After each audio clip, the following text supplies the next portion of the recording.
Hi, welcome to the 3-Step Money Plan. Linda the Money Mentalist. Well, we've now had, 3.5, nearly 4 weeks of lockdown where you haven't been able to spend any money.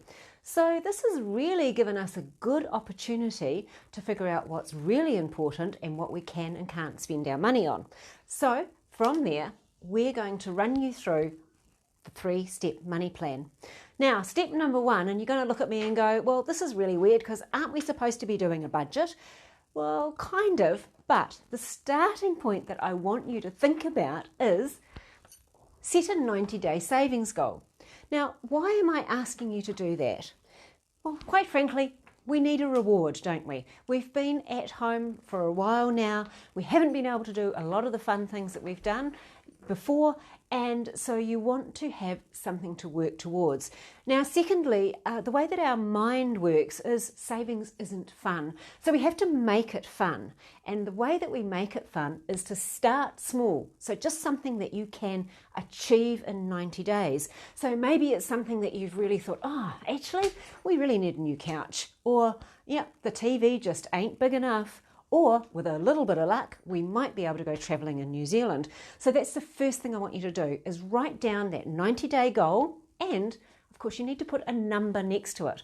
What is it that you need to save? How much do you need to save in 90 days to achieve that goal? The second step in the process is, what did you spend in the last 90 days? So I'm talking about the 90 days prior to us going into lockdown.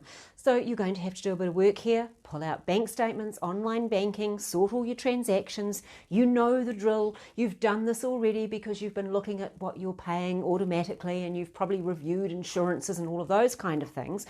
What I want you to look at now is what we call discretionary spending, or in other words, the fun stuff. What did you spend in the 90 days prior to lockdown on fun, clothing, entertainment, food, all of those types of things, your pets maybe? Have a look at those things. And there are 3 small steps I want you to go through this part of the process. So this one here is going to take you the longest, so set aside some time. So first of all, I want you to look at all of those spending and go, you know what? I actually don't think I want to spend that anymore. I don't need it anymore. So this might be the magazine subscription that you actually haven't read the magazines. Or maybe it's the gym subscription that you never actually went to the gym. So it's those kinds of things that you were spending money on. They weren't generating any happiness for you. You haven't really missed them, and you probably don't need to continue to do them. So go through those expenses and go through those ones that I don't need this anymore kind of stuff. The second time I want you to go through it is have a look and go, what can I maybe cut back on? So for the last 4 weeks, you haven't been able to go to the cafe.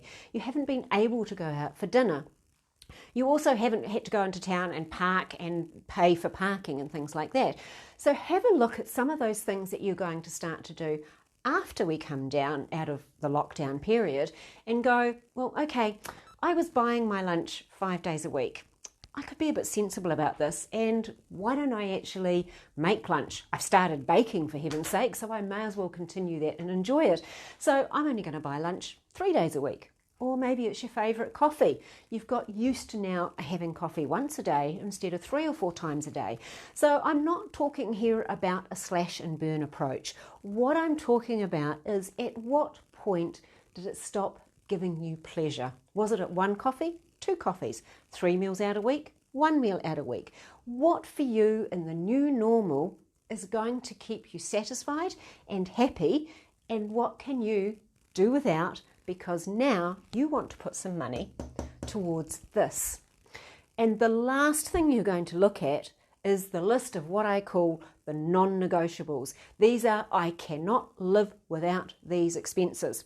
Now, for the last 3 or 4 weeks, I am guessing that parents are going, on that list would be Netflix. I'm sure that has been a very important expense for you, and moving forward, it may well be as well.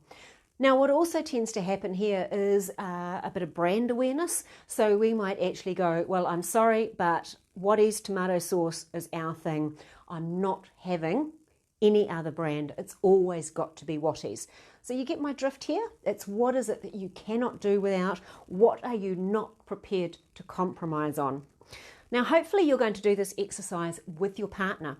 You are both going to have different things that hit your non-negotiable list, okay? Maybe for you, it's the Nespresso capsules. Maybe for her, it's the nails. I don't know what it's going to be in your household, in your family, but I want you to go through and analyse and look at these numbers really closely and go through those 3 different categories. Why do you need this? Step 3, you're going to create a gap. You're going to create a gap between what comes into your bank account, in other words, your income, and what goes out of your bank account.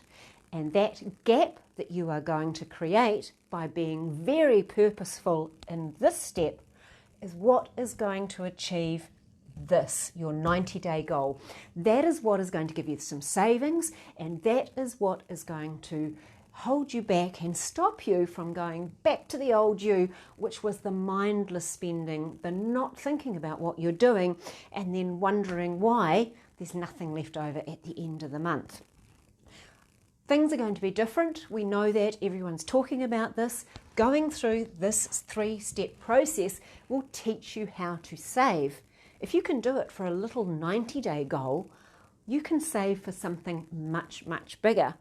If, heaven forbid, anything like this ever happens again, you will have your stuff happens or your emergency account set up, because you will learn how to save money, but you'll still be having fun and doing the things that you want to do with the rest of your money. So don't get caught short. Take our 3-step money plan, build it yourself. If you want to continue this conversation with me, please book a call. I'd love to help you more and talk you through the process. So there you go. Have some fun with this, and we'll be back real soon. Bye for now.